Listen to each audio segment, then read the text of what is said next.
The Steelers come into this Premier Sports Elite League game 3 points clear at the top and with a chance to extend that lead further. They're unchanged from the win over Fife. Coventry lost both of their cup games at the weekend and only scored 1 goal. They also lost David Broll and David Clements to suspension for their actions at the end of Sunday's game. All eyes on Danny Stuart's men tonight, making sure they're on their best behaviour.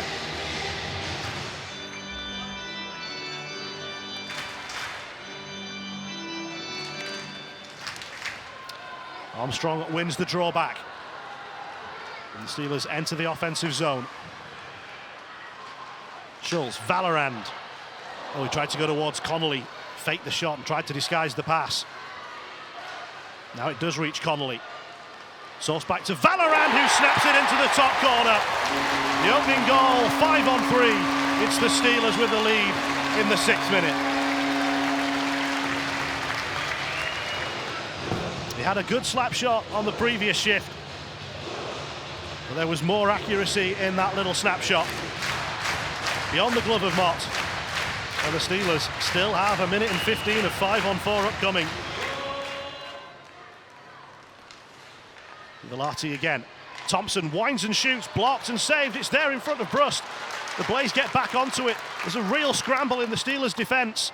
And a little poke check gets them a temporary breather, and the puck did get out of the zone. Steelers don't get a chance to change personnel. And they've got 15 more seconds to survive. And this one is deflected away, a combination of Brust and defenseman. It's with Ferrara. Goes back door, the pass was a little heavy for Larkinen. Steelers are going to get 2 players back in a moment. It's Bludoff. They'll hustle back into the zone, there's still work to do. Puck is behind the goal and it's still with the Blaze. But it's now 5-on-5 play. And that shot is slammed in by Ferrara. The Steelers got the players back, but they couldn't get the puck back. And Luke Ferrara with the deadly finish from the slot.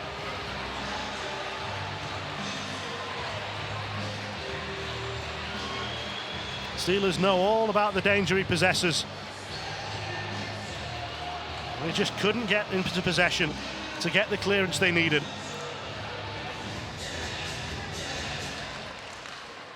Connolly wins the draw. Valorand's waiting near side for the one-timer. That's where it comes, and that's where it goes! Back of the net, just like the Steelers drew it up. You can see him moving into position already. The pass to find him was perfect. And Mott just couldn't quite get across. He's a little unfortunate as it goes off the post. And then in off his own pads. Second of the game, second on the power play for Marco Valorand.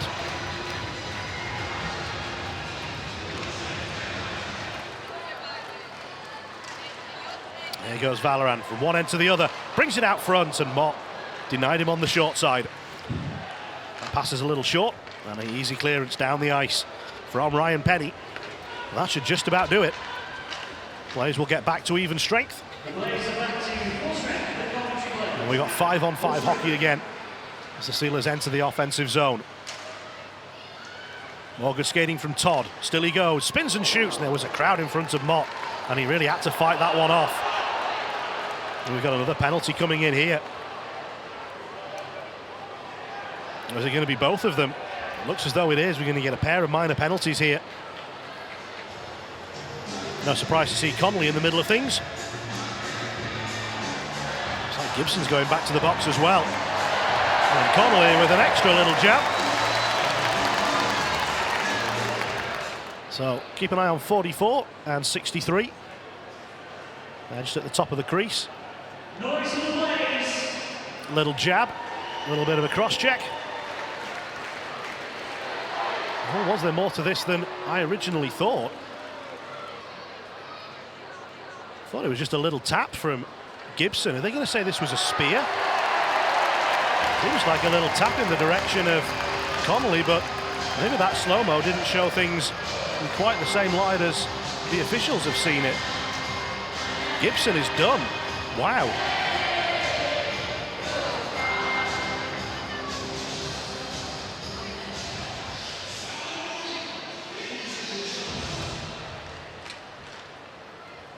Scramble from the face-off, but the Steelers have it through Todd. Tries to carry it up the wall, but he's dispossessed, and Thompson will look forward. Couldn't quite get it to his teammate Kivilati. And then a little tangle over on the far side. That's going to be a penalty behind the plate. Whistle will now go, and we're going to have a little bit of a scrap. Seems like Phillips is interested.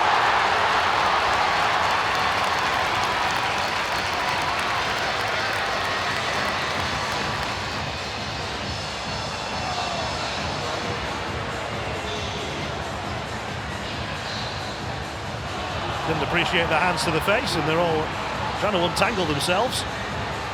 Then Phillips won't let go. Meanwhile, play is happening 100 feet away. Lackinen wants a cuddle, and Phillips would rather have a punch-up.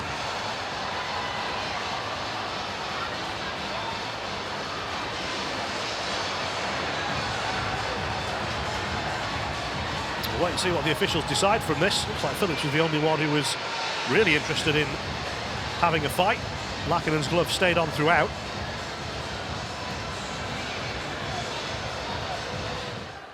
All around the boards. Todd got to it, keeps Bludoff away from it, and now Connolly will skate forward. And still he goes. It's Latal with the shot, and it's wide. Saxrud Danielson trying to get across to this one in the corner. Needs some help from Todd. Support arriving for Coventry in the shape of Ferrara.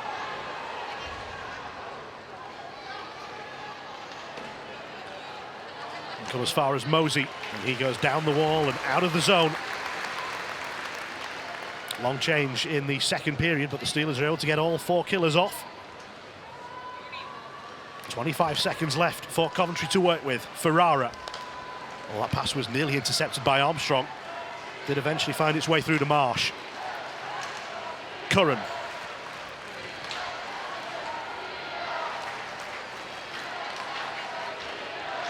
Eichstadt. Curran. Back for Dylan Eichstadt. Room to shoot. He plays the pass instead, and the Blaze score. It's a great one-timer. And it's that man again.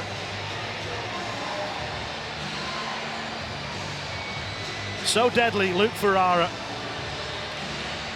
Great power. And Brust, who's come up with big saves in this period, not able to come up with another one. Power play goal levels the game. Back for Sointu. Mott saves down low. Valorant was trying to provide a little screen in front, then Valorant trying to get onto the pass from Connolly. Didn't quite work out. Plays through neutral ice. Sointu can't hold them up.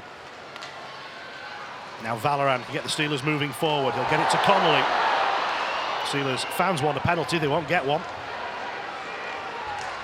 Todd, one-timer, rebound, Sointu taps in. His first Steelers goal. And the first one that's really got away from Mott. The rebound, straight to the only player in orange anywhere near him.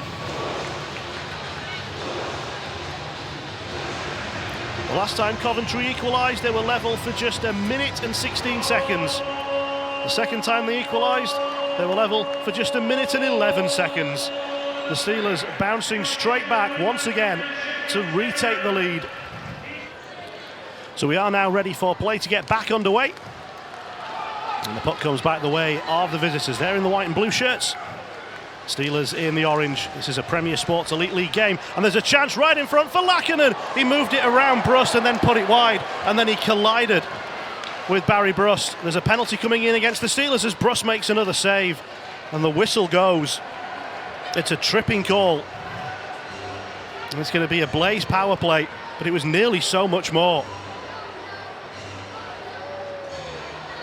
Brust doesn't look too impressed. It's a tripping call. May well be against him again. But he was left exposed again by his defence. And the break right in front.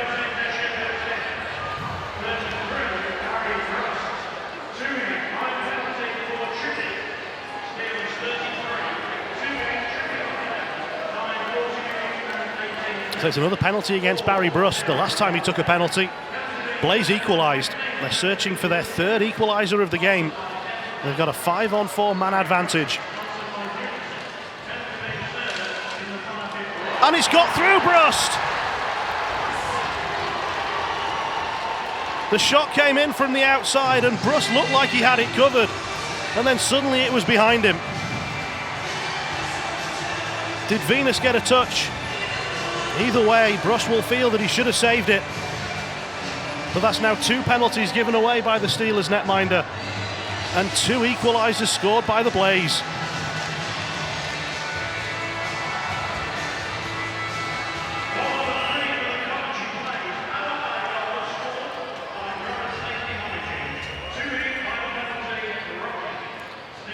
It's roughing on Brendan Connolly, his second trip to the penalty box tonight.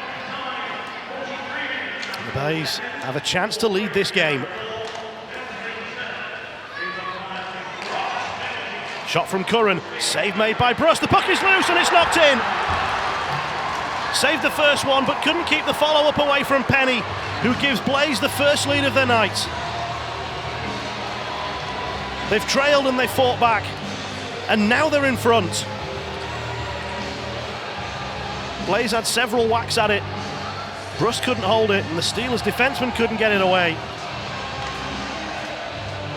Ryan Penny puts the visitors in front for the first time tonight.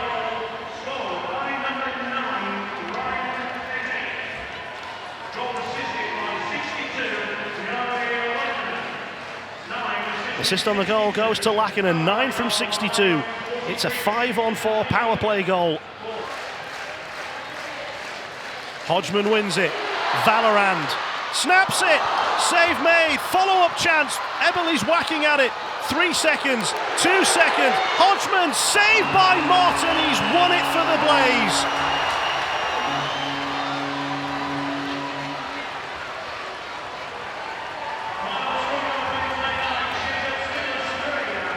Nothing will come of the afters like it did after Coventry's last game. But they're the team celebrating this time.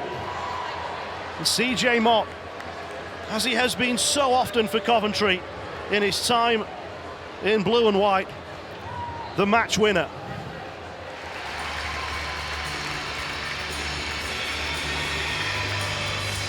Marco Valorand is the Steelers man of the match for the second home game running. But there'll be no rollerblading around the concourse today. It's an entirely different mood from Sunday. Aaron, talk us through that one. Yeah, that was one of the nights where, I think we probably played with fire a few too many times this year, where maybe we didn't play full 60s and still found a way to win. Tonight was kind of the same thing. I thought we played probably 45, 50 minutes of really, really good hockey, and then you come out flat to open the third period there, and they pop 2 and change the game. And we need a little more consistency there for full 60. Was power play the key? We didn't take our chances as much as you would like, and then giving them a couple of power play goals at the end? Yeah, well, we didn't see a power play, the last half of that hockey game. We had 2 power play goals tonight. I do feel like, they scored 3 goals in the power play, and special teams was definitely a difference maker tonight. Still don't understand how a couple of those calls go on us, and then the whistle just gets put away for the last 30 minutes when I feel like we're dominating play, taking slashes and hooks and holds. But that's the nature of the beast some nights. Yeah, going back to the start of the night, we started so well as well, and it looked promising. Yeah, I thought we had a good start. They got a real good goalie over there. I thought he made some key saves at key times to not let that game get out of hand. I felt like if we took our chances a little bit earlier there, then when it was 2-1, it's a different hockey game. But again, that's the way it works some nights. Yeah, just a quick word on Matthias Sonto. He gets his first goal for us. That's always a positive. Yeah, I like Matthias a lot tonight. I think his game's gotten better and better every game, and hopefully, that trend continues. Danny, congratulations! A huge 2 points on the road. Talk us through the game as you saw it. Yeah, it was a bit of a tricky game, I think, for both teams. A lot of calls, a lot of penalties, and I thought initially, obviously, they had some pressure early on with their power plays, and they were able to get one there on the 5-on-3, and then on their next one, Mott made some big save for us to keep it at 1. And but I think after the second there, we lost a D-man, and then to an injury, and then a guy to a game misconduct. So we were thin there. Lackinen goes down there for 7 minutes, and We had 8 forwards and 4D at one point, but I thought our second we showed a lot of character there. It was unfortunate to give that one up there at 3-2 after we had tied it, but we came out in the third, and man, credit to my guys. They battled. They did everything they needed to, and I think in the last 10 minutes there, we had about 3 2-on-1s there where we could have sealed the game, so we made it a little bit tougher on ourselves by not capitalizing on that, but obviously, put the bodies on the line at the end there to preserve that win. Hugely important. You got that power play goal at the beginning of the third period. Yeah, it gave us a lot of life, and I think that goal gave us some energy because, we've been struggling to find the back of the net 5-on-5 and on the power play. So, we got a couple tonight, and I think you could see the energy throughout the bench. And the guys, I think they rose to the challenge. I mean, like I said, we had a few guys banged up, a couple guys out suspended, and we were short bench, but everyone played their best.